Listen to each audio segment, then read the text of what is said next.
नियंत्रण कानून क्यों नहीं बना रहे हो? घुसपैठ नियंत्रण कानून क्यों नहीं बना रहे हो? जो यहां अराजकता फैलती जा रही उसको क्यों नहीं बना रहे हो?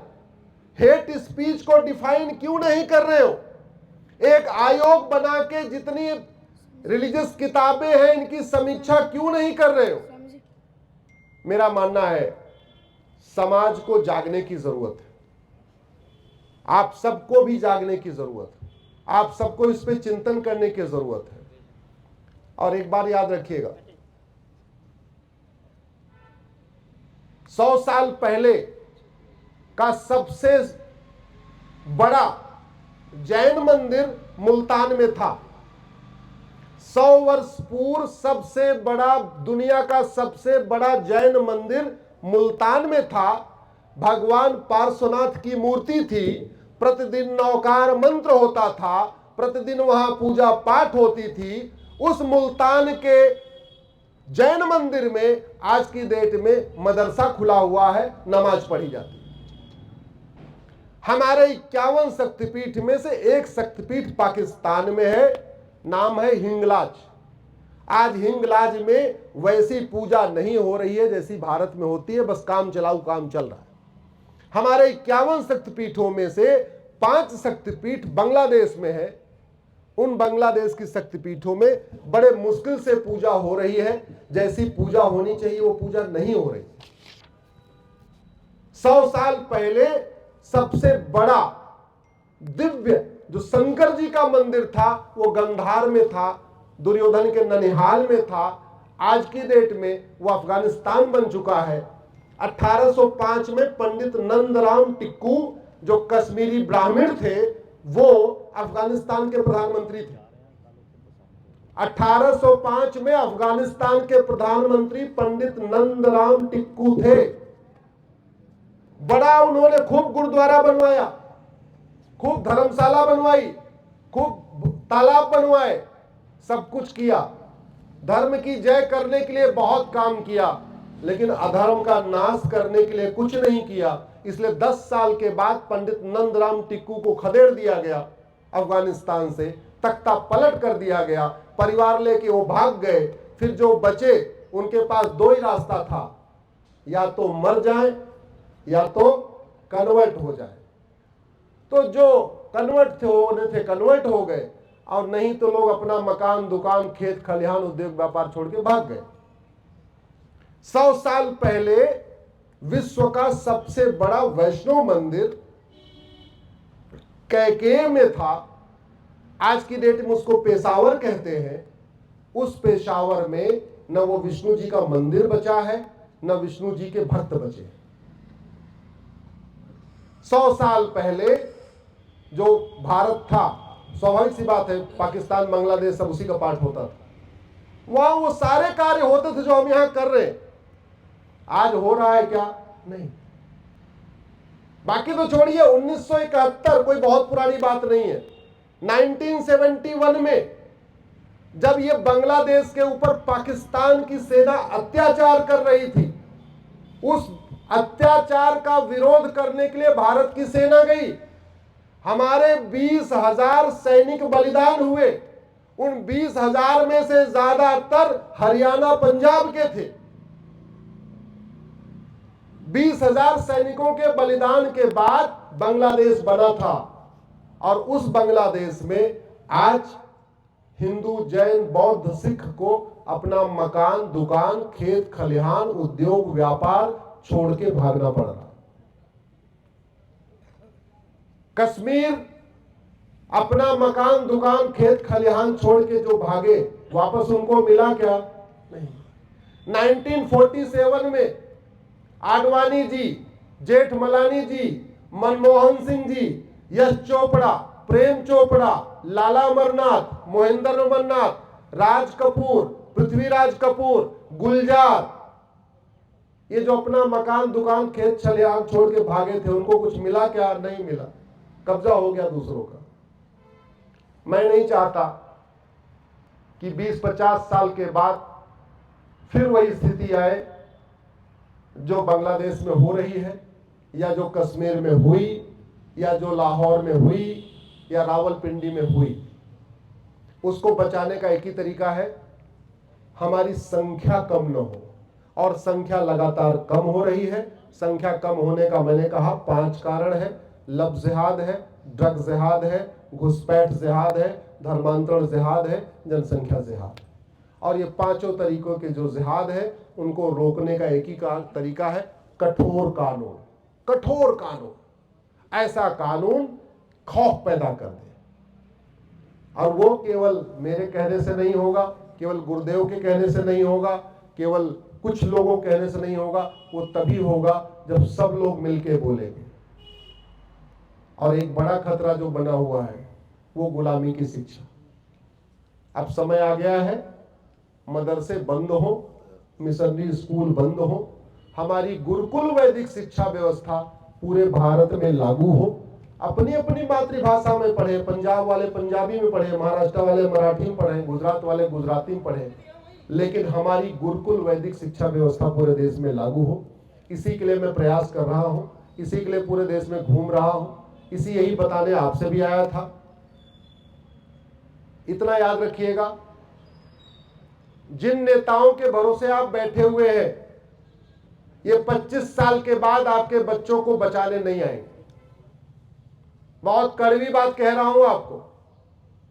जिनके भरोसे आप बैठे हुए हैं, ये 25 साल के बाद आपके नाती पोते, आपके बेटे बेटी को बचाने नहीं आएंगे। लेकिन जिन कानूनों की बात मैं कह रहा हूं, अगर ये बन गए, अगले 500 साल तक हमारे बच्चे सुरक्षित रहेंगे, हमारी पीढ़ियां सुरक्षित रहेंगी। इसलिए सब लोग मिलके, आप किसी पार्टी में हैं, आप किसी को वोट करते, हमें उससे कोई लेना देना नहीं। जैसे ड्राइवर का काम है अच्छी गाड़ी चलाना, सांसद का काम है बढ़िया कानून बनाना। वो किसी पार्टी में हो, एक्स में हो, वाई में हो, जेड में हो, कोई फर्क नहीं पड़ता। उनको पकड़िए, उनको बोलिए धर्मांतरण नियंत्रण कानून बनाए, घुसपैठ नियंत्रण कानून बनाए, जनसंख्या नियंत्रण कानून बनाए, लब जिहाद खिलाफ कठोर कानून बनाए, लैंड जिहाद खिलाफ कठोर कानून बनाए, ड्रग जिहाद खिलाफ कठोर कानून बनाए। लगातार संख्या जो घट रही है, इम्बैलेंस हो रहा है, और इम्बैलेंस जानते कितना हो चुका है? 75 साल में 9 राज्यों में खत्म हो गए। अफगानिस्तान में खत्म हुए, पाकिस्तान में खत्म हुए, बांग्लादेश में खत्म हुए, मालदीव में खत्म हुए, तो छोड़ दीजिए। भारत में 28 राज्य हैं और 8 केंद्र शासित प्रदेश, टोटल हो गए 36। 36 में से हम 9 राज्यों में खत्म हो गए, यानी 25% राज्यों में हम खत्म हो चुके हैं। कश्मीर में खत्म हो गए, नागालैंड में खत्म हो गए, मिजोरम में खत्म हो गए, मेघालय में खत्म हो गए, लद्दाख में खत्म हो गए, लक्षद्वीप में खत्म हो गए, ऐसे 9 राज्यों में खत्म हो गए। भारत में 800 जिले हैं, 800 जिलों में से 200 जिलों में खत्म हो गए। भारत में 6000 तहसीलें हैं, 6000 तहसीलों में से 1500 तहसीलों में खत्म हो चुके। भारत के बॉर्डर पे 300 तहसीलें हैं, 300 की 300 तहसीलों में खत्म हो चुके। अगर अब भी नहीं जागे, अभी भी अगर नहीं जागे, तो भगवान ही बचा पाएंगे, फिर इंसान का क्या कहना। अगर अभी भी नहीं जागे तो स्थितियां अच्छी नहीं आएंगी। अपने बच्चों के लिए अच्छा घर बना रहे हैं, बनाइए, लेकिन इस बात की चिंता करिए कि 25-30 साल के बाद में आपके घर में आपका बच्चा ही रहे।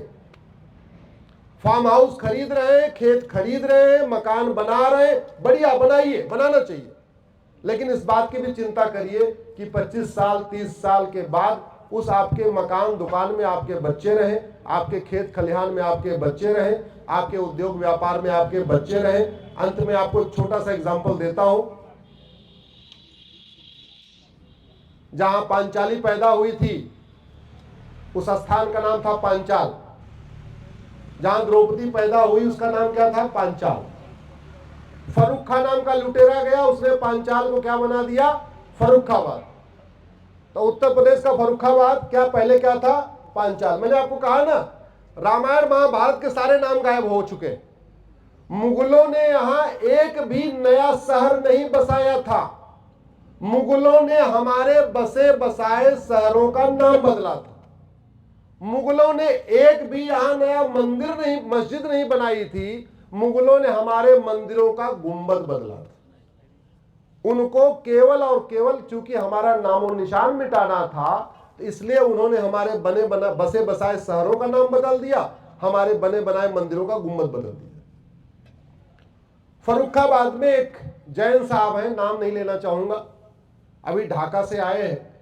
5,000 करोड़ का टर्नओवर था, कपड़े के बड़े व्यवसायी थे, 25-30 साल से ढाका में रह रहे थे। अभी हालत ये हो गई, पहले वो घर में छिपे, 15 दिन तक घर में रहे, दाढ़ी बढ़ाई, मूछ मुड़वाया, टोपी पहनी, उसके बाद ढाका से अपनी 5,000 करोड़ की प्रॉपर्टी छोड़ के भाग आए और सब भागे। कौन नहीं भागा? आडवाणी जी उस जमाने के करोड़पति थे, अपना मकान दुकान खेत खलिहान छोड़ के भागे थे। भूतपूर्व प्रधानमंत्री मनमोहन सिंह जी उस जमाने के करोड़पति थे, अपना मकान दुकान खेत खलिहान छोड़ के भागे थे। इंद्र कुमार गुजराल साहब उस जमाने के संपन्न थे, अपना मकान दुकान खेत खलिहान छोड़ के भागे थे। हमारी फिल्में यहां मुंबई में नहीं बनती थी, भारत की फिल्में लाहौर में बनती थी, इसलिए जितने हीरो हीरोइन थे वो मुंबई में नहीं रहते थे। जितने हीरो हीरोइन कहां रहते थे? सब लाहौर में। चाहे वो देवानंद हो, चाहे वो प्रेम चोपड़ा हो, चाहे यश चोपड़ा हो, चाहे राज कपूर, चाहे पृथ्वीराज कपूर, चाहे मिल्खा सिंह, चाहे खुशवंत सिंह, चाहे गुलजार, सब वहीं रहते थे। फिल्में यहां बनती नहीं थी, फिल्में लाहौर में बनती थी। सारे हीरो हीरोइन, निर्माता, निर्देशक लाहौर से अपना मकान दुकान खेत खलिहान उद्योग व्यापार छोड़ के भागे। जेठमलानी जी उस जमाने के संपन्न परिवार, संभ्रांत परिवार के, बेचारे 10 रुपए लेके आए थे यहां पे। हम ऐसा भारत नहीं चाहते, हम एक सुरक्षित भारत चाहते हैं। हमारे बच्चे सुरक्षित रहे, हमारे 25 साल के बाद हमारे बच्चों के साथ कोई दुर्व्यवहार न हो। हम नहीं चाहते जो कश्मीर में हुआ दोबारा फिर किसी और जगह हो। हम नहीं चाहते जो लाहौर में हुआ दोबारा कहीं हो। हम नहीं चाहते जो ढाका में हो रहा है वो हमारे बच्चों के साथ हो। इसलिए हम कठोर कानूनों की मांग करते हैं। आप सब लोगों ने इतनी देर सुना, गुरुदेव आपने मुझे बुलाया, मैं आपका आभार व्यक्त करता हूं, आपको धन्यवाद देता हूं, आपको प्रणाम करता हूं। भगवान कृष्ण से